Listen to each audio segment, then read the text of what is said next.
What is up, everyone, and welcome back to the Big Nerd Gaming Podcast. Revamped, rebooted, remastered, better than ever. It's here. Thank God. I know everyone was really sad that it was gone, but man, thank God we're back. So, long story short, it was too much for me. It was too much to do all my things and also do this podcast. I thought about it more, and when I think about all the podcasts I like in general, like I have a lot of like individual journalists, like political guys that I like, but when they do their solo pods and they interview people, like I like it, but I've always been a guy that just likes a crew, you know? I want a crew. I want to put a crew together, and just the chemistry, and it's just a better podcast experience. So the Big Nerd Gaming Podcast is back, but instead of just me interviewing different people, we have a set crew now. And when I was thinking about who my set crew could be, I thought about the boys that I play Rematch with and how half the time when we're playing Rematch feels like a podcast anyway. Why don't we just do a podcast? I mean, we're all white guys with mics. It makes sense. So let me introduce you to the new members of the Big Nerd Gaming Podcast, here to fight off the tyranny of pixelbyte.com. We will not be taken over. First off... Oh, you don't want to see my replies to honors. I was jumping ship. I'm fighting them off from acquiring you guys. They're now you're in their sights for sure. But first off, we got David, who gets special thanks because all the fancy graphics you're seeing are all him. He's handling a lot of the production stuff, which was definitely the hardest thing for me. How's it going, David? It's going good. I mean, just been a long week, but ready to talk some games, play some games. What, just brief, I don't want to hear too much about you, but maybe just a little bit. Give me a little bit about you. Enough said. Yeah. All right, moving on. What? No, that was... I was caught off guard. I don't know. I didn't expect to talk about myself on this podcast. I didn't know. It's great. He's just as humble. We're gonna edit. You got him. You stumped him. Leave it all in. Leave it all in. Leave it all. No. At the job interview, when David goes to interview for new jobs, like, tell me about yourself, and he's just first question blanks. It's over. He wasn't expecting it. I didn't expect this. I mean, I'm David. I'm on Blue Sky. A man who at needs no Sunday. Play games. Love sports from the DC area. Sports teams? Oh, unfortunate. All okay. DC teams. Sports games. Well, congrats on the lottery. On the draft lottery. Oh yeah, huge. Oh my god. Wasn't as cool as getting Cade, but team. Yeah. So, anyway, all right, that's David. David's a very smart guy. As I said, you can see all the production stuff he's doing. We're learning. We're learning. It's not. He went against me in Game Awards predictions. He was the only one crazy enough to also predict Game Awards at the very start of the year. So we will continue that throughout the year. And yeah, he's a good guy overall, even though he does like blueprints. All right, moving on. We got Andrew, aka Manchild Media Review, which makes it sound like he has a website, but he's been very lazy about that. How's it going, man? Dude, it's good. No complaints. I'm loving it. I'm just excited to be back for the show. I've been watching it, the entire time, so I'm excited to actually be on it, despite the lack of website. You kind of stole part of my intro there. Yeah, maybe. Andrew, arguably the biggest fan of Big Nerd Gaming. Number one. David cannot have it. I don't know. All the work he's put into getting you back up and running with the show here. I mean, I'm not. Yeah, he might. I'm the biggest hater. The biggest hater. There we go. Okay. What better crew then? Yeah, that's what I like about this dynamic is, even though we are all white guys with mics, we do actually disagree occasionally. Sometimes vehemently, sometimes about blueprints, sometimes about Kingdom Hearts. So yeah. I'm sure that'll pop up on occasion. So I'm also changing the general structure of the show. It's not going to be. There will still be ranked, but they will be kind of a end piece of the show. So we're gonna talk news, kind of. I don't care that much about most gaming news. I think it's mostly awful. Like I just went to Kind of Funny Games Daily, which is I like Kind of Funny. It's actually one of my favorite podcast networks. But they do a daily podcast. They talk about news. The last like 5 headlines are about Soros sales, about GTA 6 pre-order leaks, about Kingdom Hearts 4 being teased potentially, which I mean I'm sure that got Andrew a little, chub, but other than Love that, to hear it, but not horribly exciting news. yeah. Nintendo raises Switch 2 price. Star Fox costs how much? I think there's another GTA price discourse. Like, I only want to talk about the news if there's something interesting to talk about. I don't want to chase every stupid headline. So we will talk about news when it's significant and when I feel like there's discussion value. But overall, probably won't be tons of news talk on the show. So we'll mostly be talking about what we're playing, which might intersect with kind of the gaming discourse, which will definitely happen on this episode as we'll be talking about a very special, very woke game. And then we'll do some ranks at the end. So it's going to be good. So let's get to it. So like I said, no news I really care about this week. So we're going to talk about games. And there's one game we have all played this week, and that is Mixtape. Is it a game, though? We'll talk about the discourse lightly. I mean, the most of the discourse is brain dead and not worth discussing. I do think there's like a dynamic playing off it that we will get into, but just general thoughts on the game.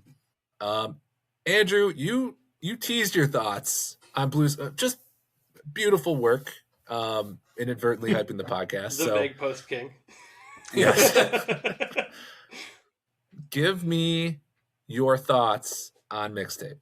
I do not like it, Sam. I thought it was super weak. Like I have no interest in, like you're saying, like all the discourse around it's woke, or like it got a weird like slam from the anti-woke people about like it being woke, and it's like I don't see any of that having done the 4 hours.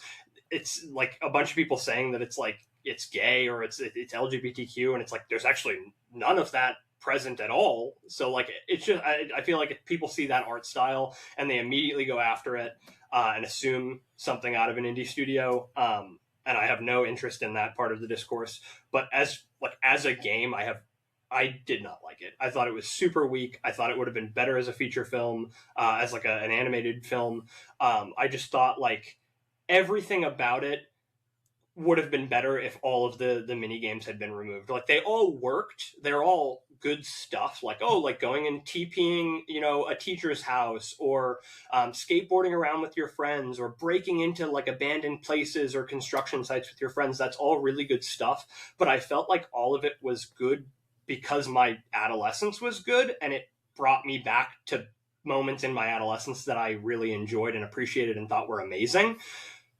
But then when the gameplay of it is you strafe back and forth with left and right on the analog stick and you click one button to throw a paper towel, there's just not a lot there. And that's fine. Like, I don't mind a visual novel sort of game. I just played And Roger a couple weeks ago, and that's an hour long, and it had a huge impact. I cried. I thought it was amazing. Like, I thought the little mini game elements were really solid. And it got its point across and its story across much better than this. So I just thought that like everything that this did other than presentation, I thought was kind of weak. We'll definitely get into the whether it would have been better as a movie thing. That was what I wanted to discuss, because the bad discussion has been, is it a game? And that's stupid, right? Yeah, obviously it's stupid. Yeah. Just because it has no true fail states, whatever. Obviously I generally want to avoid spoilers, but I feel like we'll be able to touch on them a little bit. I feel like most people that have been interested in this game have probably played it and beat it. Like, that's one thing with movies versus games. Like, I'll see on movie discourse, people will just be spoiling stuff. But if people are really into movies, I guess they just kind of assume within like a month you've seen the friggin' movie because it's 2 to 3 hours. So Mixtape, 4 hours. I think anyone that's interested has been like, okay, I'll play the game. David, did you have any additional thoughts on your experience? Did you like it more than Andrew? I did. At the same time, I think expectations going in because of all the reviews and lofty expectations, I left kind of disappointed. I think I fall like at a 7 out of 10 for different reasons. I think like there are moments that are like pretty high in there. I think there's a lot of low moments where I'm just like, this is boring. Like, what, you know, the characters themselves, I see some people say they're like unlikable or unrelatable. I think there's one of the three characters for everybody. You know, it's whether it's, I think for me, probably more Cassandra, oddly enough, just kind of like the goody two shoes, overbearing parents kind of vibe. But I think the main character for me is just kind of unlikable. I don't, kind of a snob in terms of music and all these different things. And it's kind of, I just wanted more in terms of like, I liked some of the mini games were good. Some just felt like a lot of filler. Yeah. You know, it's just some of the moments just didn't add up for me. Definitely want to get into the characters more too. Mini games, I will say. So my review, I think by the time this podcast is out, my review will be up, and I say that this is the WarioWare rock opera that Life is Strange fans have been waiting for. But it is like, it's fucking WarioWare, like kind of like there's just a lot of random ass mini games. I mean, not quite the same, but you know what I mean. Like, I thought that the mini games where it was basically felt like you were playing a music video were kind of cool. Like when the song hits and it's like you know, like early in this the skateboarding one, like the song has like a point where they clap and then all of a sudden everyone claps during that. Like that shit's cool in my opinion. Like the kind of hi-fi rush vibes were like, I wish that they were all kind of like that. Like there's one where you're like sweeping like leaves or something and it's like okay. Yeah, just like what are we doing here? Or like even like some of them play with like, okay, a character being kind of dragged through an area, kind of like you were saying. Like I enjoyed the kind of music video like ones, but like the ones where you're just like a character's flying through the air and just like colliding with environment, like with objects, and like they're scattering, and it's like, okay, I've seen that effect before. Like what is this? What does this add to anything? That like, oh, the items move when you fly through them. Yeah, they needed to lean harder into it. I felt like every mini game, like I would like it for a second, and then I'd be like, I wish they were WarioWare length. I felt like a lot of them went on maybe just a minute and a half too long. It never offended. Like I guess I'm higher in the game than you. I gave it a 7.5. Like to me, the strength of the game is just the general direction. Like I was just constantly amazed by just how much they were going for it, and I respected that. Like even when I didn't like something, they just moved on. Like, you know, within 4 minutes, you're doing something else. And it's just constant. Like, there's just constantly stuff going on. There's some writing that I really like. Occasionally, I didn't like it. Like, there are scenes where they're sitting around talking about high school, and I felt like they're talking about high school the way that my buddies in our mid-30s would talk about high school. And I'm like, no, you don't know enough yet to talk about this experience in like this like introspective way. Like you don't have enough life experience to know enough to talk about it this way. Nobody I knew at 18 was talking about life in the way you are talking about it right now. This feels like 40-year-olds or late 30-year-olds writing 18-year-olds in the way that they feel. So that was the one thing, but there was some clever stuff. There was some moments that surprised me and made me laugh. I mean, that's the thing. It's just constantly surprising you. You just don't know what's going to come next. And it's just paced so well. And I do, you know, and it's a game built around the soundtrack, and it has a clever concept to integrate that soundtrack, and the soundtrack's good. Like it's not, and that's probably my other thing. It's not as good as I hoped. As a white guy who likes alt rock, indie rock, I listened to 89X in Detroit my whole friggin' life. All the music's like from at least 10 years before. Like, you know, I'm like Smashing Pumpkins. I'm like waiting for fucking 1979 to come on. It does not come on. Hate to say it. I think it's Loud or something is the song. It's a good song, but it's Love or something. Love, yeah. It's a fine song, but it's not like the one I would even. That's the funniest thing about the discourse. Oh, this has a licensed soundtrack. Where's all this money coming from? Have you seen the songs? Like I only know like 4 of the songs. Exactly. It's like I didn't recognize like one song that I would, But I mean, there's some good songs. Like, I don't like this type of music, and I didn't leave like thinking like, oh, like what am I listening to or anything, or annoyed. But there's some big moments. It does hit on some of the coming of age stuff, some of the letting go stuff. I do think that's occasionally hurt by, like David said, the characters. Like Stacy is a bit snobby. She's like confident enough at times, and where I didn't hate her or anything, but like her justification for not being able to go on this road trip was kind of weak. It's not explained as well as it could have been. They do like a light explanation, but it's not that great. It's just like I think David kind of said. I just felt like there's a lot of highs and lows. The lows rarely bothered me tons because you just move on so quick. Like there's a party scene and you do the whole thing like through a video camera, and it was kind of cool at first, but once again, it just goes on a little too long. And that's just how there's a scene where you're in cars and you can make like the fireworks explode, and it works with the music. It's kind of cool, but then I think they do it twice, and it's just a little too long and that's just it just holds it back. I was into it the whole time. Like I started it, I had no desire to play anything else. Even I know it's only 4 hours, but it's me we're talking about here. Like I became hopping. I wanted to see it through the end. I like some of the writing. I think there's funny moments. I think there are some fun mini games. Like I said, the skateboarding, they're clapping. There's a couple other crazy ones. But man, it is, maybe it's just the expectations. I think it seemed like a game that was like literally right up my alley, and it was disappointing in that regard too. I liked it though. Like it was a fine experience. But yeah, I mean, obviously when you see 10 out of 10, I think for a second it was at like 94 on OpenCritic, which is insane. It's down to like 87 now, but even then, not quite where you'd want it. But yeah, I'm in that 7 to 7.5 range.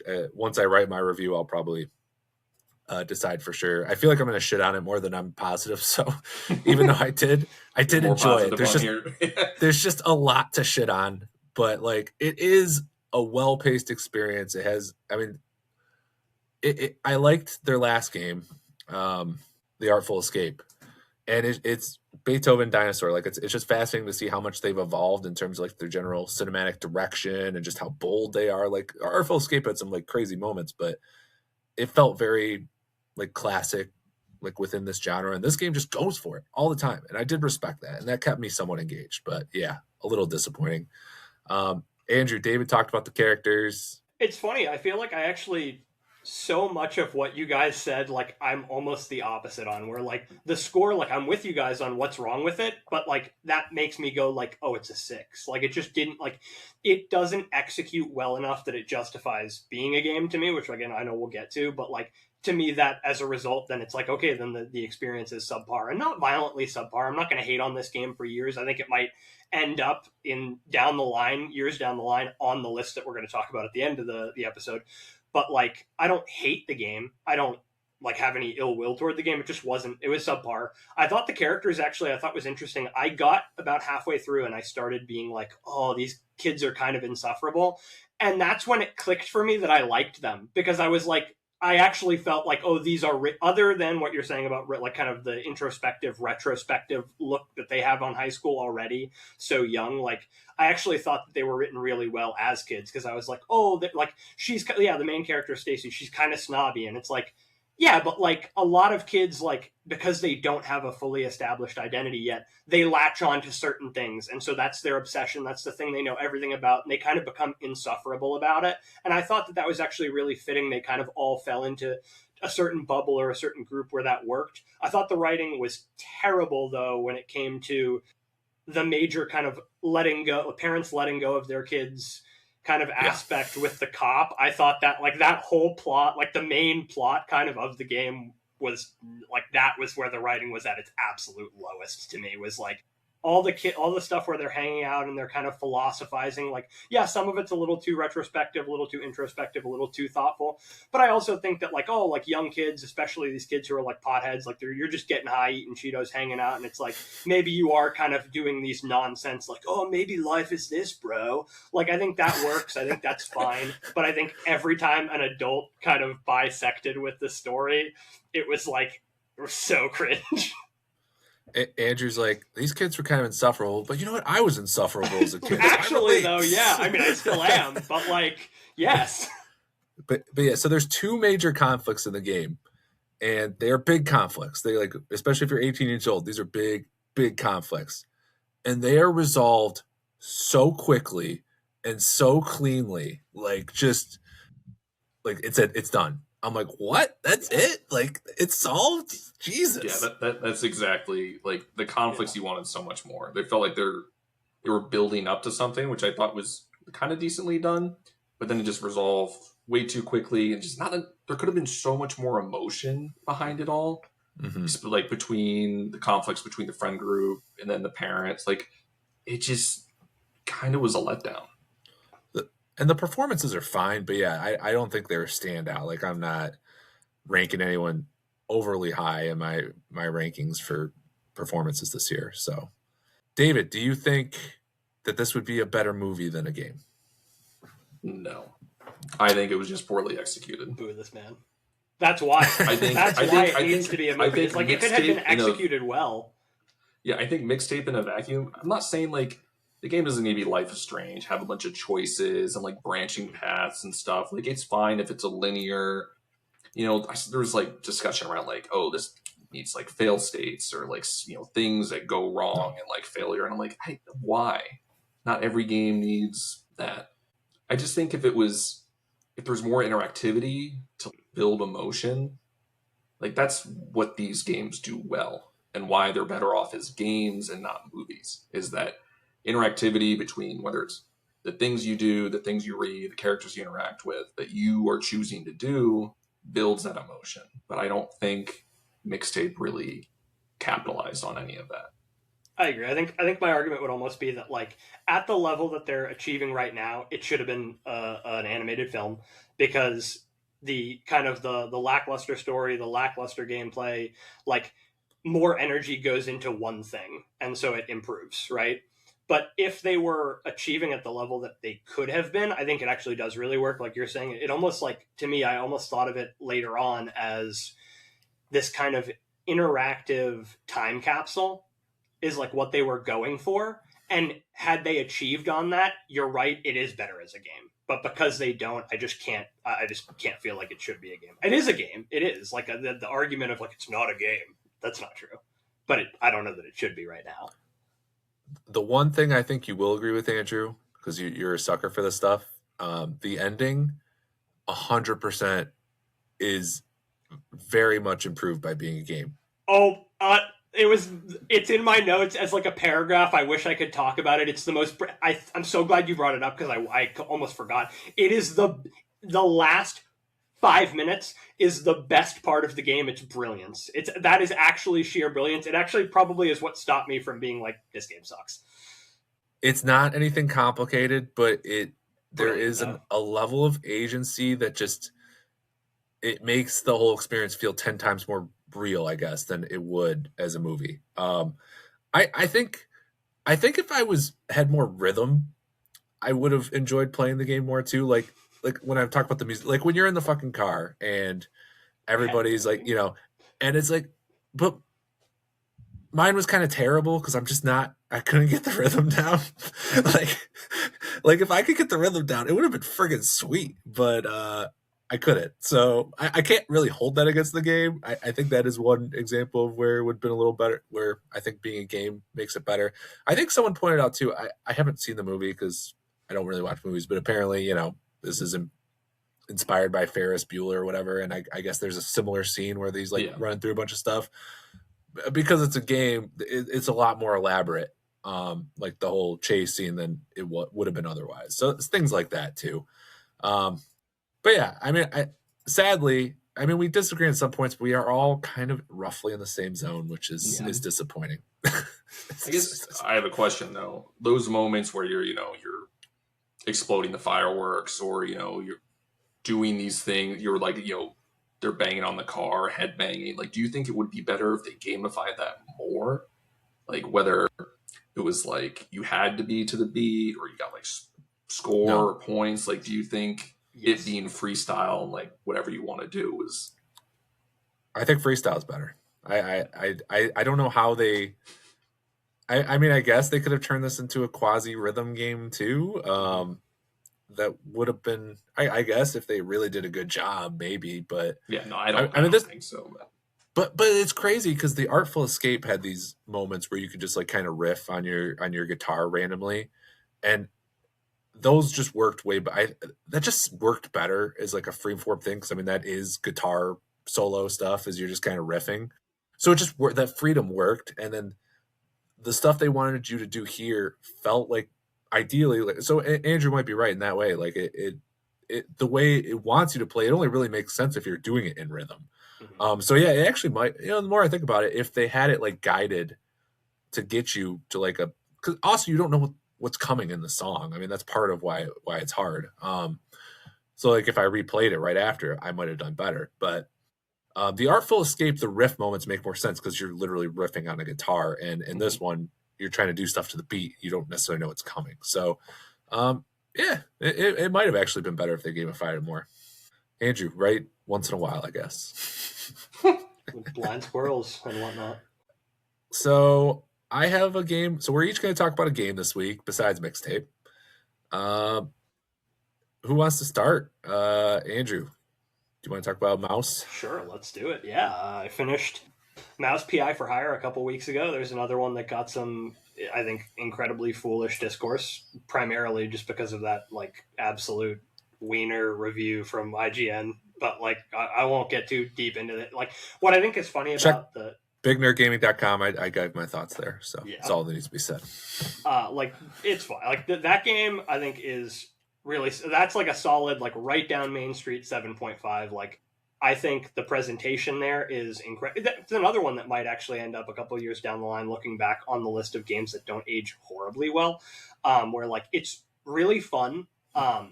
It's a good, like, kind of boomer shooter, doom shooter sort of game. Like, the gunplay works. All the different guns are cool looking. The animations are incredible. Like, the style is brilliant. The rubber hose, like, 30s cartoon look is just absolutely nailed.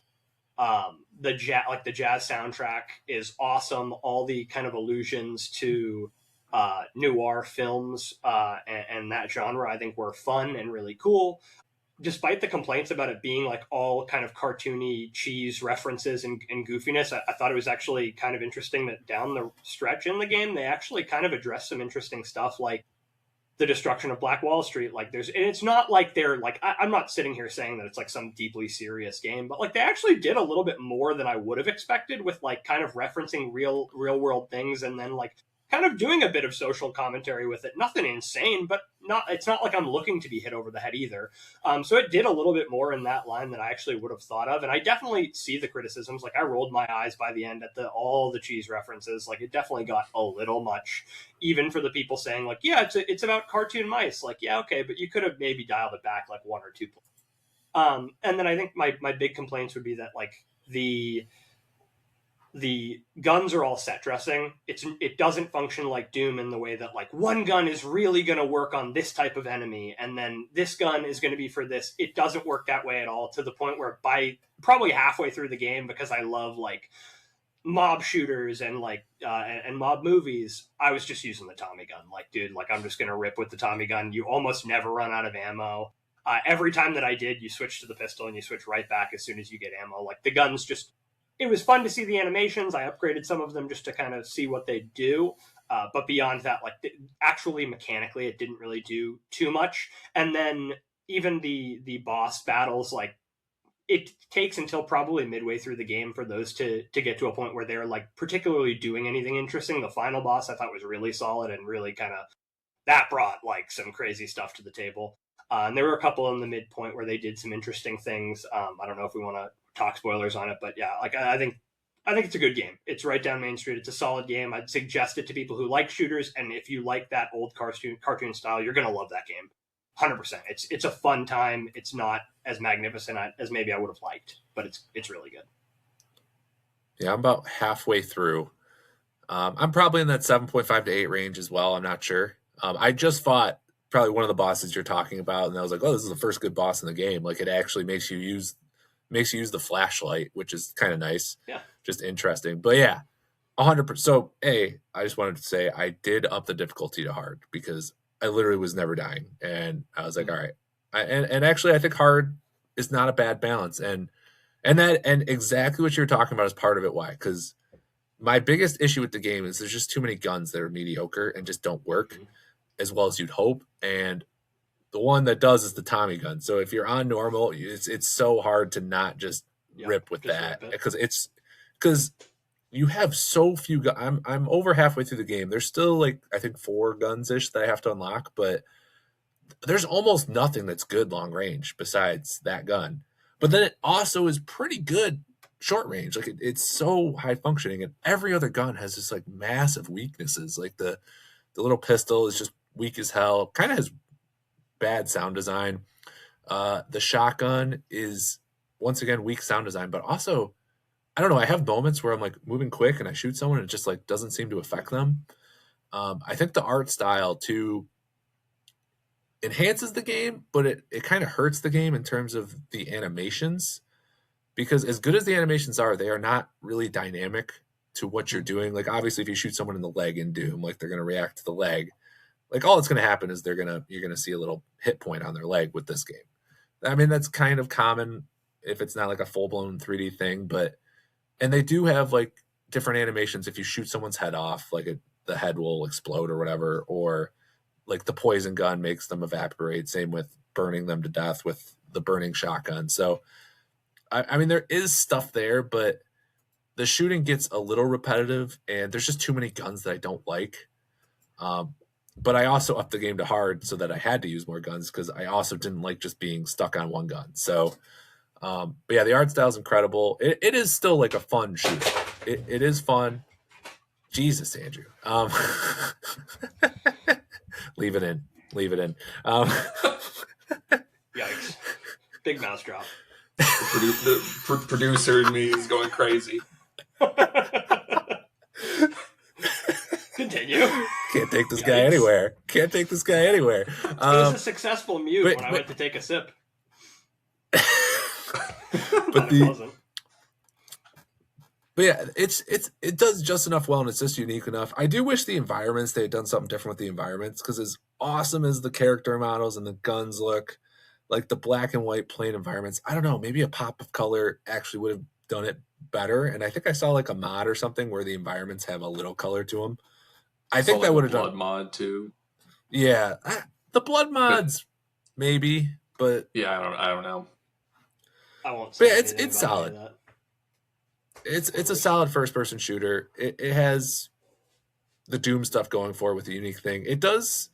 I've kind of fallen off the plot a little bit, but early on it was dragging me in because I was like, whoa, this is way darker than I expected. There's a card game that's very simple, a little overly simple, and there's some flaws with it. Like you can't pick your deck. So like if I acquire new cards that are less than ideal, then I'm just stuck with this crappy card and it might get drawn. Like it's stupid. You actually can, but it's not until you've unlocked like 80% of the cards, and so by that point, that's like, you've outrageous. already won that's like outrageous. 25 games. It's like it's completely. That's worthless. so stupid. But it's a baseball game, and it is like it's neat. Conceptually a lot of fun, and I've had fun with it. But over time it has worn out its welcome. But like getting 10 fun card games out of a first person shooter is kind of cool. Like good for them. But yeah, solid 7.5 to 8 for me. We'll see how it ends. Maybe those last bosses will get me, or maybe I'll just get more and more tired of the lack of enjoying all the guns. So I feel like I'll end up at 7.5 where you are. Too much agreement. Don't like it. No discourse. Where's the discourse? This is supposed to be edgy. This is supposed to be like unlike anything else. All right. Need more hot takes. Dave, let's talk about blueprints instead of vampire. Okay, vampire crawlers for David. That was your selection for this week. I wrapped it up about a week ago. You beat it. Yes. Okay. I actually 100% the game. I mean, I think there's like 162 just like bronze trophies. Fuck. But you get a trophy for literally every single thing you do. Yeah, I have like I think 72, and I've really only put like 5 or 6 hours in. So yeah. Yeah. So look, you're at 100% the game. But I think so. It's not looking good. I think it does a good job of, if you enjoyed Vampire Survivors, it's basically that, but in deck builder form. I think it does a good job porting that formula of, getting upgrades, combining things, killing lots of mobs, seeing numbers on the screen, dopamine. Dopamine, just dopamine everywhere. I mean, you have like ultra kills and all these different things. But it just feels formulaic. It just, once you hit a certain point, everything just kind of feels the same. Like the characters don't, because like it becomes too easy to go like become super powerful, like go infinite. There's this whole combo mechanic that encourages you to cast cards like in order 1, 2, 3. It just becomes too easy to increase your combos. I mean, I think I died once, like actually died like in like 20 hours. It took me 20 hours to platinum the game, and I just want more choice, more difficulty, more friction. It just felt like I was just going through the motions, unlocking stuff. Meta progression's really strong in that game. It's kind of slow early, but then you unlock a bunch of things, like more rerolls, more health regen, like all these different things that just make your life easier, which is good, but then the difficulty doesn't really match that. I found myself like late game, like the levels become longer. Like it take like an hour. Really? Yeah, they become longer and slower, and like the non-boss areas, like the mobs, they just take a while. And I found myself like, I don't think this is a healthy mindset with these games. It's like where you want to avoid the enemies because it's just taking too long. Like it's like this balance of like, am I strong enough to beat the boss? Like I don't feel like fighting these dudes, and it's like that's not. I think like games like Slay the Spire do that well, where they put you on a path and like you always feel like you need to get stronger versus like blow through the just the levels. Which so I think I fall like at an 8 out of 10. I actually do enjoy it. It's addicting. I mean, like Vampire Survivors, but I don't know if I should expect more from the game because it executes what it wants to do well. But I think other deck builders fit what I want more. Just more strategy, more friction, more difficulty. It's exactly that. It somehow perfectly captures Vampire Survivors in a deck builder, which makes no sense. But that's also why the game doesn't really work to me, because that doesn't make sense. Like deck builders are not about like simple mindless gameplay. And yeah, like I'm early on, and I get the same stuff. Like there is the dopamine hits over and over. That's great. The meta progression is great. You always feel like you're accomplishing something. But I got really early in, and I'm already, because I mean, when you level up too, it's like you don't really get stronger. You just get another card. Unless I missed something and didn't explain it, but you not really. No, yeah, you get another card, but it allows you to like enable combos and upgrades. But sometimes it's a bad thing to get another card, and you can't pass on them. So it's like, I don't know. Eventually, you get the meta progression is really strong in this game. The same with the Vampire Survivors. Like, so you eventually unlock that. Like you could not beat the game, like without without it. No, which is kind of like, it's not like a Slay the Spire or a Hades where like your skill, with skill you can beat the game on your own. Like you have to have the meta progression, which I've never been too much of a fan of. You can discard games or cards though eventually. Well, you can choose to like skip upgrades, like you could in Vampire Survivors. Like you can skip. You can banish. Two straight card games we've talked about where a basic feature is not available at the start. You have to unlock it like halfway in the game. What is going on? Well, yeah, this is why like these games for me, where the meta progression is super heavy, it feels like I'm not playing the full game until a third of the way in. So early on, I was like kind of out on it because I was trying to beat every enemy, which already in the early levels is making each one take too long, and like they show you the combo thing early on, but you don't realize that it's like what the whole game is built around. So I was just kind of playing cards, and I didn't fully understand how it worked, so I wasn't even doing it right. But I was still winning. And then I hit the point where I was like, oh, I get the combo system, and I'm using it. I'm like, oh, this is like a cool thing. Like you got to, try and get a nice balance of values. Like there's some strategy here. It's just enough. But then after another few hours with that, I'm like, okay, I'm hoping for more. And yeah, like for me, when I play, my strategy is like looking at the map and trying to figure out, because obviously you have to fight a lot of enemies just to get through too beyond that. So it's like my goal is just to skip as many fights as possible, and I'm still winning. And it's like sometimes I have terrible luck, like with the cards. Like I'm not building combos. I'm still winning. It'll take forever. So yeah, and you saying that the levels go on longer later, man, that just the that difficulty killed my does boner go for up. this game.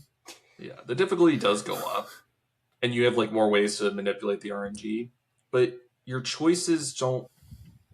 Sure, there's like, okay, I have this in my deck, and I know this combos with this, like an evolution, because you can make, just like in Vampire Survivors, you can make, like if you combine the whip with the heart, you get like a stronger whip, and it becomes one card. And then there's a whole gem like socket system where you tie upgrades to cards, and like there's choices there, but overall I don't feel like there's ever a wrong choice. It just feels like a different choice, and I want there to be wrong choices. I want to learn throughout my progression, because otherwise game is too easy. I mean, It's very accessible. It's not like I'm going to say it's too accessible, but I want some more growth. Do you think this would be a good entry point for people into this genre, or is it just 100%?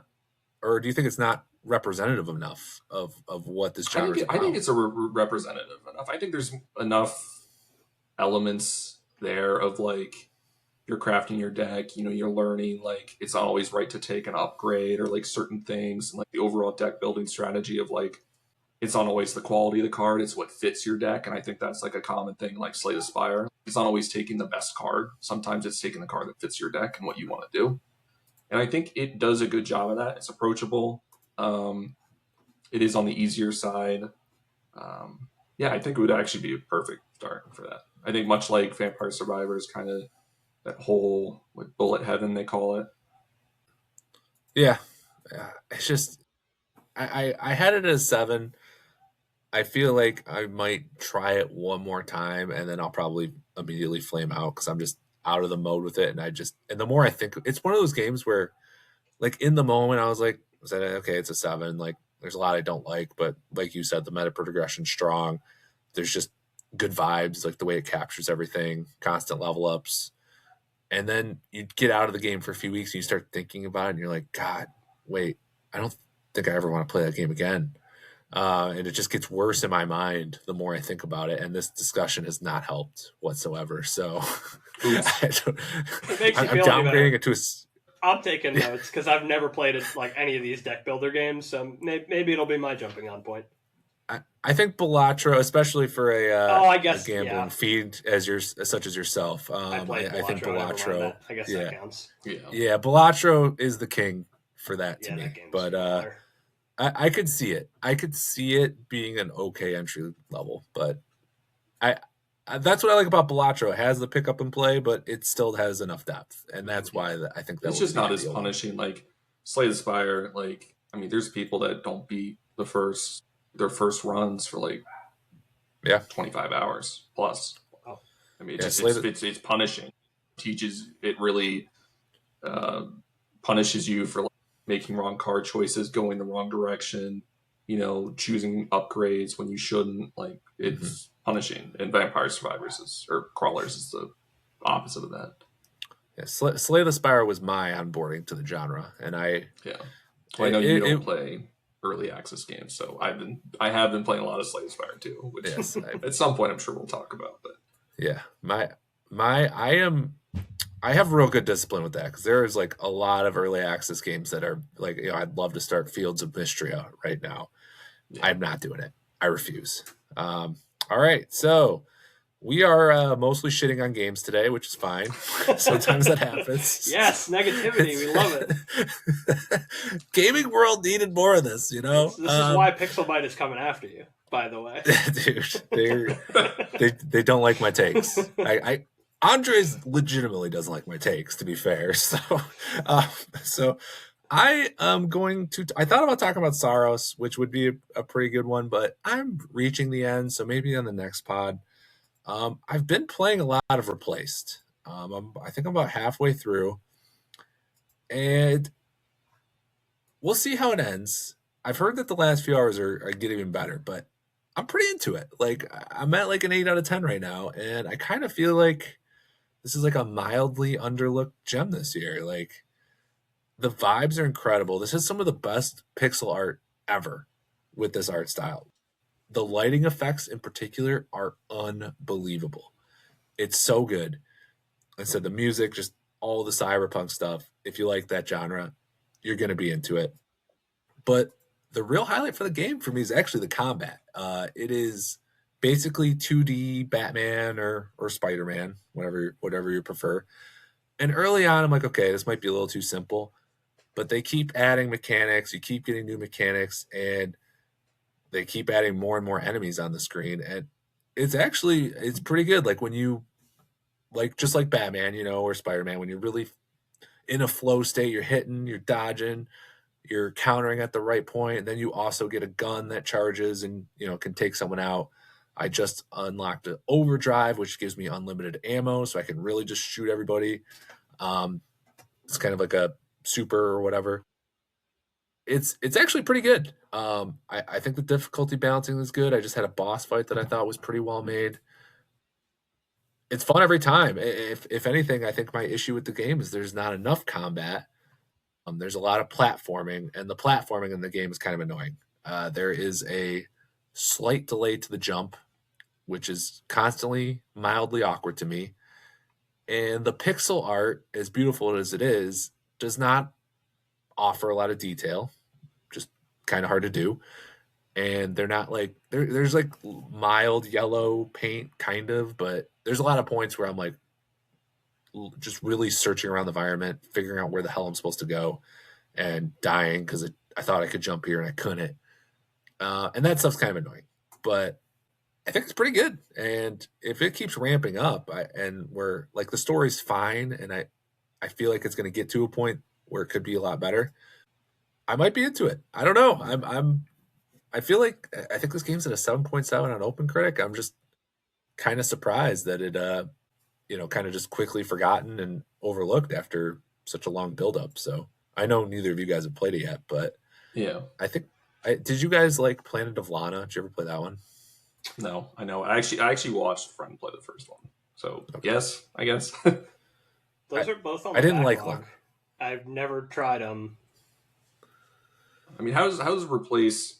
Because it reminds me of the Drifter from last year, kind of. It gives a similar vibe. I know it's a different gameplay style, like one's more point and click adventure. Yeah, definitely. I mean, obviously very different. I mean, yeah, graphics are different. I mean, it's not the same type of setting, but and Drifter is more just, you're just constantly going, it's blowing your mind plot wise. Replaced isn't doing that, but the Drifter is a point and click game, but the pace, like the Drifter has like some pretty exciting moments despite being a point and click adventure, which is weird for that genre. But yeah, I mean, every time a combat encounter is about to start, like I get excited, like I'm ready to go. So I don't like Planet of Lana all that much, by the way, but that just has puzzle solving, and this game has a little bit of that, like sort of 2D, like environmental puzzle solving. It's also kind of mediocre, but for me, like just the combat, the visuals, the vibes are all enough to carry this to be a pretty strong game, and hopefully the story lands strong too at the end. So if it's been on your radar, I think it's worth a shot. It's funny, I'm glad to hear you say that, because it actually was one that, because of strictly like the aura and the vibe and the look of it, I was like, this could be something that I'm into. And then I heard enough people say it's mid, and like I was kind of like, okay, it just kind of slid back down the backlog. It got the question mark in my notes, and I was about to take it off. And then you mentioned you might talk about it tonight, and I was like, we'll wait, we'll see. Now I'm kind of like, is it back? Are we back? Like, am I gonna play it? Back? I don't know. Maybe. Are you into Batman combat? Like, do you like it in those games, or Spider-Man? All those, like the Arkham games, all the Spider-Man games. Yeah, dude, you'll like it. I think you'll like it because it lands that combat in a 2D setting, and like there's a point a few hours in where I'm like, dude, I'm dodging way too much. Like there's way too much, and I'm just constantly dodging. But they eventually give you enough counters and specials where I feel like I've reached a really nice flow with the combat. But I liked it from moment one. Just I felt like I saw the weaknesses coming, and then they keep adding new elements that have pushed those aside. So I'm happy with it. All right, well, hopefully that gets you guys to play it. I have one other game I bought today, and I've only put an hour in, but I just have to talk about it because it's so weird. The eighth He game never he's stops. juggling. The eighth game he's going to be juggling. Like, Dude, I get stressed out. I've got like 3 in rotation right now, and I'm like, this is too much. We're getting a little too much. Let me sell you on this game. Okay. It is $6. $6. It is currently sitting at an overwhelmingly positive on Steam He knows with I love a over deal. 2,000 reviews. It is called Librarian, Tidy Up the Arcane Library. It is a game. You're just in a little library. There are over 3,000 books on the ground and just all over the place because a fairy messed it up. Your job is to get all the books and put them back where they belong on the shelves. Like Dewey Decimal System level, so you pick up a book, right? And it might say like Intro to Transfiguration. This is an arcane library. So then you look at the map, like the library map, and you figure out what section that book belongs in, and you put it there. Now, each book has multiple volumes, so there's no like this standalone book. It's like volume 3. So you also have to so the shelves, a lot of them have 10 spots, but then some have like 4. So you have to figure out, like, once you get enough books, you can be like, oh, this is one with 10 volumes. Oh, this one with 4. And you put them in order, like in the correct shelf spot. Eventually you unlock spells that make it go faster, but like the library is a mess, right? So you just pick up books, you put them back, and slowly you will see the library get organized, and you will see all the clutter disappear. But there's like a mild, and I think that alone would not be quite enough for me, but there's also just a very mild puzzle solving element of figuring out what category each thing goes into, because it's not always like super obvious. Like there's several books I've like, oh, I'm just putting this back on the ground for now until I do more, and maybe I can figure out with process elimination. And said eventually you unlock spells, so if you want to make it quicker, I think those spells will help. I'm trying to just do it raw, just no spells, just put them all back.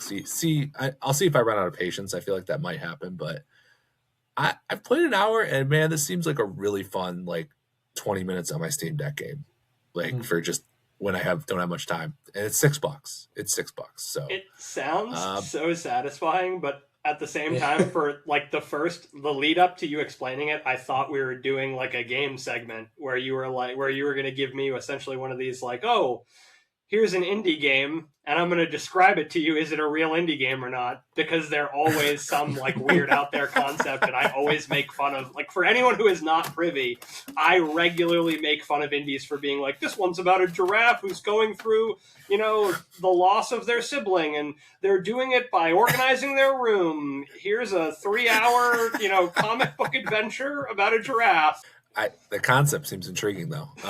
But yeah, I mean, the only story element that I've seen so far is there's a note left for you, and some fairy messed up the library, and this person's like, yeah, they like locked you in the library until you do it with a magic spell, of course. And they do promise you pizza though if you get it done. So, but yeah, I mean, if you look at one picture, like there are just books everywhere. So yeah, I mean, the satisfaction. Like I've only organized like I think 150 books after like an hour. I have not used any spells. I don't think I've unlocked even the ability to get spells yet, but the spells, when I'm looking at them, they would make things go a fair bit quicker. There's like a cooldown, but they can do things like you grab a book from the series and it highlights all the other books on the ground that go in the series, or you pick up a book, it'll immediately highlight the bookshelf. Like right now I'm picking up books and then I'm just looking at the map, figuring out where to go. I'm hoping I pick up multiple books that kind of seem similar so I can just do multiple at once. But yeah, it's wildly satisfying, and I'm not even that far in, so I only imagine it'll get more so as I go. But for $6, I think it's worth considering. Would you say it's more like a puzzle? Oh, I found this piece, I can't use it yet. Or is it more a find and seek, like, oh, I'm looking for this book and I just look for it? Or is like more you just A plus B, you have to find things and put them together. You might not be able to solve it now, but you can solve it later. You can always solve it. I'm sure if there's just some that just feel just vague enough. And there's like little color indicators when you put books back. So that kind of tell you if you're doing it wrong. Although they're a little vague, they're a little tough to parse sometimes. But yeah, I mean, it's just pure cozy, I'd say. But there is just enough puzzle where I feel like that's why I like the game. Like just that element activates me just enough where I'm like, okay, this is not just purely mindless. So, for like I said, for $6, I just wanted to throw it out there because it's really weird and I haven't heard anyone talk about it yet. It came out in late April. Yeah. All right. So that's what we got for this week. I thought it was a good discussion. I thought, and it'll only get better. But look, the people are here for one thing. These sickos, they're here for the ranks. All right. And it's time to rank stuff. So here's the way I think the ranks. There will be weeks where we have different things, right? But on bignerdgaming.com, I'm obviously always ranking stuff. So, and that was actually one of the problems with the old structure for me is like, I'm trying to think of stuff to rank every month. And I'm like, I'm already ranking a bunch of stuff. Like there's just only so much stuff I can rank. So what I'm probably going to do is mostly have you guys rank off a list I did. But then every other episode, I believe we're going to mostly be just like ranking the games we played within a given month. So good structure there. So one of the most viewed lists I've ever made, I think it is the most viewed via Blue Sky at least. I've had some good Google search traffic ones, but like just through social media, I posted the top 10 games of the 2020s that will age the worst. People love that shit. They love it. So I'm having you guys rank it now. So my top 5, just to throw it out there, look at bignerdgaming.com if you want justification. My number 5 was Ghost of Tsushima. Open world, very old school structure. I know it has a decent story, but I don't think it's good enough. 4, Horizon Forbidden West. Middle point of a story, like ends on a cliffhanger. Once again, old school open world design. Number 3, Psychonauts 2 felt like it was made in 2007 and thus has quickly been forgotten. Even though it was fine. It got nominated, but never seen it discussed since. Number 2, Hogwarts Legacy. Cool game in some ways, but a lot of open world slop. And number 1, Stray. As soon as the Game Awards ended, everybody forgot about that stupid ass game. So, who wants to go first? I think if it wasn't a cat, yeah, there's other games that do the same thing better or the same that didn't get the same shine. Yeah, it had its moments. I'd say it's mildly better than Little Kitty Big City, but that's about it. So I gave it 7 too. It was a fine game. Who wants to go first? David. Let's go, David. Let's give me top 5 games that will age the worst from the 2020s. We're doing this from the 2020s because obviously if you're picking 2010s, like some of those games have already aged bad. Yeah. So I think this whole thing is pretty interesting because when I think of games that don't age well, I often think of games that they had bad controls because they're for the 2000s, like bad 3D controls. And I think now games are for the most part technically sound. Outside of bugs, So it's interesting thinking of. That's exactly my point. Like people were like, "No way!" on a lot of the games. I'm like, dude, that's the thing. Almost none of these games are going to age that bad, honestly. Yeah. Like none of these games are going to age like some of the old N64 platformers or the PS1 action games. Like those games are just kind of tough to play now. Sometimes it's not going to be like that. Sorry, go ahead. Yeah, no. And you had some sequels or prequels like Hades. Like Hades obviously is an amazing game, but does Hades 2 do everything better? I kind of took a different route or tried to be more hot takes. I think my list might be better. Actually, it's definitely better. Damn. Okay. So hard. Okay. So okay. I'm going to preface this. I have not played all these games. Shit, man is going nuts. So I'm going to talk shit. People are going to love this. I haven't played. This man. People are going to belongs on This man belongs on Twitter.com for sure. Talking about games he hasn't played. Well, because all the games I play are perfect. And age X.com. Wonderfully. X.com. Yeah. The Everything app? First on the list, or number 5, it's going to be Mario Kart World, which I actually love this game. And I think the gameplay itself is fine, but I think it's too tied to the open world system. Because essentially you have this giant free roam map, an open world, and all the tracks chained together. And when you do racing online with friends and stuff, there's these intermissions, which is you going from Mario Stadium to another track. And it's just this long, like highway-esque thing until you do like one lap on a track. And like sometimes you'll get these times where you do like the old school 3 laps on a track and play. But I just think Mario Kart World comparison to like Mario Kart 8 Deluxe is never going to meet that level of content for people. And I think it's going to be restricted by this open world. I think it's just not going to be on the same level, or even like Mario Kart Wii, like going back to just, I think people prefer the just simple Grand Prix, drop in, do 3 lap structure. I think that's a good take because I really feel like Mario Kart World, I've never seen anyone talk about it. I mean, I saw Mario Kart 8. I saw people getting hyped for all the DLC packs for years. Like, I really have not seen. Well, to be fair, Mario Kart 8, it took a while to get those DLC packs. It was, I mean, of course, it was a port of a Wii U game, but once they did, they just kept coming. And also, I mean, the gameplay in that game's good. And like Mario Kart World, I think they could easily, like, if they don't have to tie it to the open world, I think my take will age horribly. But because I think they can just do the 3 lap tracks if they really wanted to, but I don't know if that's their vision. So I like the take. I like the start. Strong start. I'm going to go for number 4. A game I haven't played is Pokemon ZA. I think it just, from what I've seen and what I've talked with friends, I don't know if it does that much better besides the battle system than Arceus. I think Arceus's world, I have played Arceus. I'm not completely talking out my ass. The world is more intriguing, just the overall, like, open world crafting, just everything. The world for ZA, I mean, it just is bland to me on paper. And and also just the overall, of course, I mean, there's the Z to A, like, that's your, which from my understanding, you played at Westen, right? You don't go Z to A completely. It's not like 26 letters, right? No, so I haven't played it, and I explicitly didn't play it because, you switch from like V to F, and I gave that the dumbest design decision of 2025 on the nerdies. And some people are like, well, no, it would have been too much. I'm like, no. You advertise the game as Z to A. Yeah, you can't. That's what it's about. The name. You can't do that. I didn't know that they did that, and I'm now retroactively pissed off. I haven't even played it, but that pisses me off.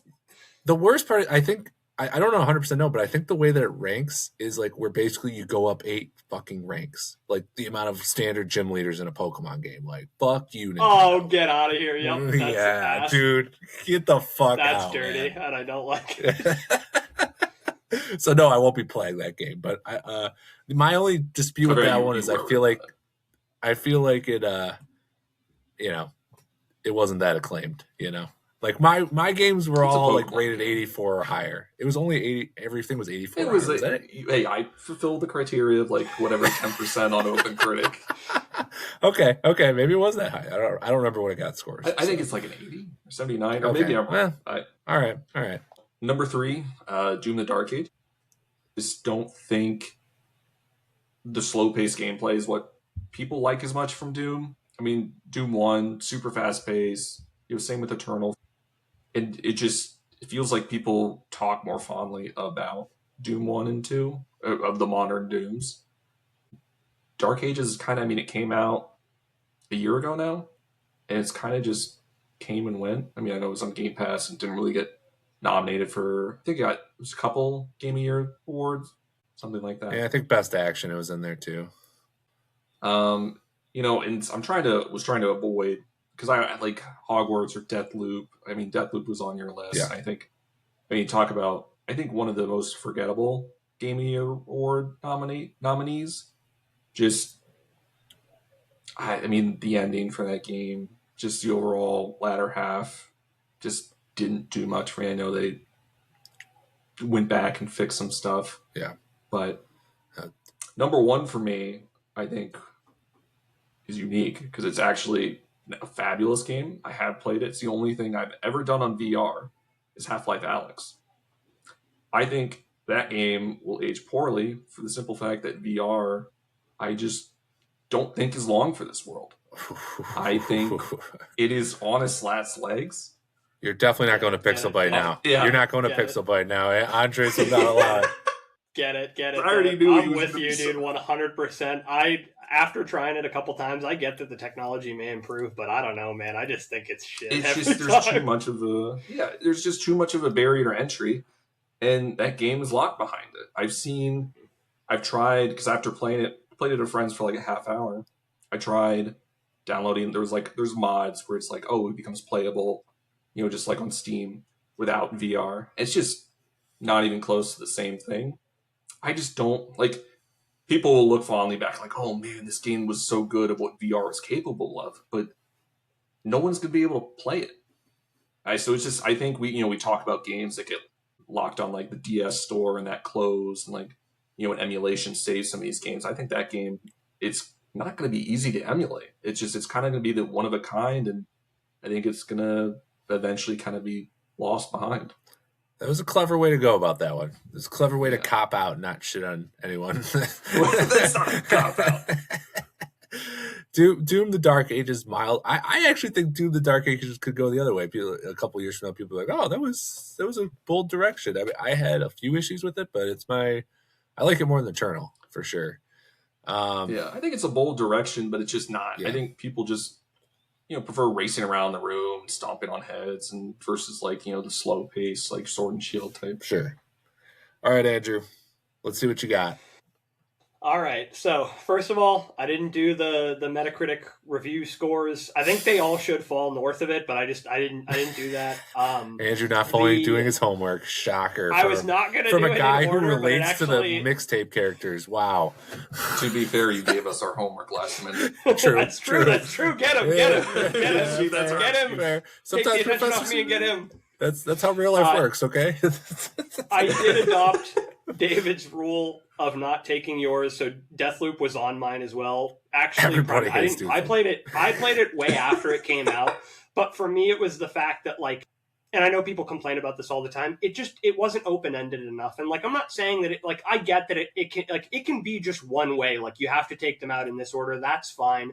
But the fact that it's like you have to pick up these 3 notes in order to be able to get this person, or like to make it like work properly and to unlock certain routes, I thought that was kind of like, it just, you depleted the concept and like you didn't fulfill it properly. So that would have been there. And then I think, as I mentioned earlier, I think despite loving Mouse PI, that's an honorable mention. Mixtape might end up on this list in a couple of years. And Bonanza is on Westen's list, but I haven't finished it yet, but I'm starting to see like why it's just not enough game to kind of hold up. Like there's not enough done with the concepts, despite me really enjoying it. But my actual list, some of these are for the simple fact that, so I didn't love, and we debated this already and it kind of got mentioned, the like sequels did it better, so the previous game is aging poorly. And I agree with you guys that like if games are like technically sound, like it's hard to say they aged poorly anyway. But like, yeah, like I'm loving Hades 1. I don't know that I'd actually want to play a double the length Hades. So Hades 2 might actually suffer for me versus Hades 1 is still worth going back to. I don't know. We'll see. The direction I went is either it will age poorly because it will age poorly, or that it just may not hold up to its place in the discussion or its place in like kind of where gamers have it now then. Like it just in like its cultural relevance, its kind of like impact on the gaming sphere and on gamers, I think will deplete as time goes on. And so number 5 is Animal Crossing New Horizons. I considered that one actually for mine. I think it's one of the weakest new like Animal Crossing games. I think that after games like Stardew Valley, like you're gonna have a hard time doing these kind of very simple like farm sims and like town sims. Like you need more content at this point. Like it's been done a million times. It's the reason that despite me liking it, a lot of people bashed the Hobbiton one that came out a couple of years ago, Tales of the Shire. Like it's just, if you're doing the same thing over and over again and there's 4 items in it, it's just like it's not going to do anymore. And then also I think it got overrated because it was everyone's COVID comfort game, and that's great. I'm glad we all had that experience. But I think it got a lot of love because of what it did for us and the time that it came out in, not because it was the best possible game. Do you think people will be blinded by kind of nostalgia for that time? 100%. Like, because they'll be looking back like, oh, it was so much fun. This was my escape then. Yes. That was kind of why I left it off the list. So I was like, oh, it might actually age well because people will look back as like, that was my escape. Because I don't think I would just discredit that. Yeah, because I don't think the game itself is the best Animal Crossing game. I don't even know if maybe it's top 3, but Maybe. because there's like I have fond memories of Wild World and the GameCube. Yeah, those just had so same. much more character with the characters too. I agree. Number 4, I have Astrobot, which was my game of the year, the year that it came out. And I think it's technically sound. I think the sound is awesome. I think it's a ton of fun. I liked Astro's Playroom. I like this. I loved this game. Like, this was one of my favorite. This is still one of my favorite games. But at the end of the day, I think it's going to, over the years, it's going to fade into any other 3. And maybe it's because I'm not a huge 3D platformer guy myself. I think it's just going to fade into the noise with all the other, like a lot of other 3D platformers. I don't know that it will stand the test of time as like the 3D platformer. And part of that is, I think, because it relies so much on like all the Sony IP, which I like those levels. I love the Uncharted level because Uncharted is my favorite game series. But like, I think that it kind of, because of that shtick and because of the fact that it's not doing anything particularly phenomenal. I think there's just, for years, there haven't been as many great 3D platformers. It kind of hit for people because like, oh, we haven't had a great one in a while, and this is a great 3D platformer, but will it stand the test of time like the way that it was Game of the Year? I don't know about that. That was on my Age the Best list, by the way. I think it's an amazing game. It's bold. I like that. I like that it's bold. Yeah. I think it's hard for it to, I mean, obviously it's technically sound. Yes. It shouldn't age poorly in that way. Yes. But I do think maybe 20 years from now, what if we never get an Ape Escape game? Like, like all these games, like what if they just are still dormant and people look back, it's like, oh, this game series is 40 years old. So, it's a relic. Yeah. Its impact, I think, will decrease. At number 3, God of War Ragnarok. I think that it's a good game. I think the story is worse than the first one. I think it suffers from we're going to go bigger and it's going to be more. The like kind of, and I know it's not technically an open world, but it's just like, it's more worlds, it's more exploration, it's bigger. I think it was right at the height. It was being built at the height of the like, go bigger with games. And I think it suffers for that. And so I think when people look back on the new God of War series, they're going to say, play the first one. And I think this one it suffers from being bigger. I don't hate the take. I really like Ragnarok, but yeah, I haven't like. Oh, it's a great game. Felt a lot of like I replayed the original God of War. It is an all timer for me, or the 2018 one, and I really loved Ragnarok after I played it, but I have not had the same desire to go back and play it. To go back, exactly. It's on the list of 25 for this year that I will get to. No, you won't. Great game. It's so much fun. Well, see, the issue is now I'm playing all this new stuff for the podcast. Yeah, like now I have exactly. I sabotaged you. Number 2, this might be considered a cop-out, Oblivion Remaster. Like, I get it's a remaster, but like, dude, it's the laziest remaster ever, and I think it's beloved because it was a shadow drop, which I fell for it too. I was like, oh my goodness, I've never played Oblivion. I get to play Oblivion now. I loved Skyrim. I was a Skyrim kid. Now I get to play Oblivion. And like the fact that they didn't do any, like they did almost nothing to it. Like there's still game-breaking bugs in it that they never fixed. It looks better. It looks nice. I'm not saying it doesn't look nice, but it doesn't look that much better. And I think this is a game that like really would have been, I guess that's wrong. It does look that much better, but it still doesn't look good, like that good. And I think also that like Bethesda game. It would have benefited from a full rebuild, which I guess on Bethesda's engine still wouldn't be that much and wouldn't mean that much. But like the repetitive dungeons, the repetitive Oblivion gates, like it's just not gonna. I still don't think it's enough to like save the game on its own. The writing's better, the story, the quests are better than Skyrim, but it just that's the one strength of the game. Hold up. But it's tough. Like Starfield, for all people complain about, I have my own issues with it, but the combat is solid enough in that game, and that is a first for Bethesda. And now we're going back. Yes. You're just totally rehashing that same combat engine from 2 games ago. It is tough. The combat's tough for me, and And then they're going to do the same thing with Fallout 3, and everyone's going to go, oh my goodness, Fallout 3! And it's just going to be the same conversation. I think because of VATS... Did they do 3 or New Vegas? New Vegas would be crazy.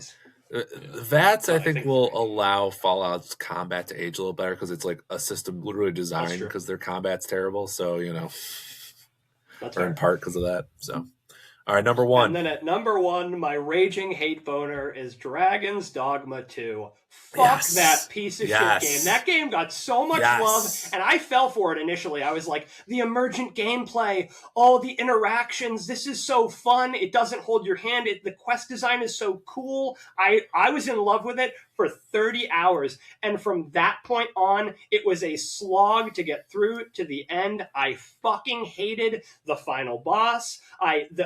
When I saw that there was a real ending that you could get by doing the bullshit, like figure out all this bullshit in the world, and everything's now like the sky is red and it makes the world insufferable to play through. Fuck you. Fuck that game. It was so repetitive. The same 10 monsters by the end of it. I hated every second of it by the end. Oh God, fuck that game. But Andrew, if you don't experience the true ending, you can't comment on this. Fuck that. I'm not doing it. Beat the game then. I think my only problem with that number 1 is that I feel like it already happened in real time over the course of like 2 months, because like that game was like Game of the Year contender, and then almost nobody was calling for it to be Game of the Year. But it's still like an 88. Yeah, no, it qualifies. It does qualify. So it qualifies, but fuck that game, dude. Yeah, there is too much about that game where, I mean, I tried like the demo after 2 hours. I'm like, yeah, I'm good. But just everything I'd hear about, like, oh, some people are like, oh, it's so cool if you don't, this guy can like totally destroy your everything if he has red eyes or whatever the hell it was. And I was like, wait, that sounds awful. Like, and I don't love that. It just like ruins your playthrough. And it's like, so I just have to be stressed about that the whole time, like that my whole run could get totally ruined by this one thing. I don't know. Yeah, and I did not. The combat I felt like was good in a you can dick around kind of way, like you can do stupid shit, kind of like Crimson Desert, where it's like, oh, you can do stupid shit. That's kind of funny, but then after a while, it's just like, actually, I need the basics of this game to be better. And I mean, you can't lock on like just a lot of the basic stuff is not that good. It just, you can do funny stuff with like climbing and grabbing and throwing and such, but because even the moves, like there's a huge move set for each class, but then you're just doing the same animation over and over. And I guess that's kind of a problem with action games a lot of the time, but I just felt like there's 15 moves for a class, but 2 of them are good. So you do the same 2 moves over and over and over again. Well, you guys had strong lists. I'm proud of you guys. You're budding list makers over here. All right, well, that was it for the return of the Big Nerd Gaming Podcast. I'm expecting... We're a little over where I wanted, but that's okay in terms of time. We're close. We'll get close to it's on me for adding librarian, tidy up the arcane library to the mix. So I take full blame. So we will have a bi-weekly rotation going forward. I think Monday release, as long as David's up to that. So yeah, it's gonna be great. We'll get there. If there's any comments, if there's things that need to be improved, let me know. I'm new to this. May seem like I know what I'm doing, but it kind of does. But yeah, comment, like, subscribe. I'm supposed to say that stuff. Comment, like, subscribe. We'll put links to our social media accounts on there, and obviously I'll post it on bignerdgaming.com and have some reference links and stuff. So follow these guys if you're not on various social media. I think mostly Blue Sky, but Andrew's on Twitter as well. And yeah, appreciate you guys listening. Appreciate you, David and Andrew, for coming on. It was a lot of fun. Thanks for having us. I think it'll get more fun as time goes on. So I appreciate it, and we will see you in a few weeks.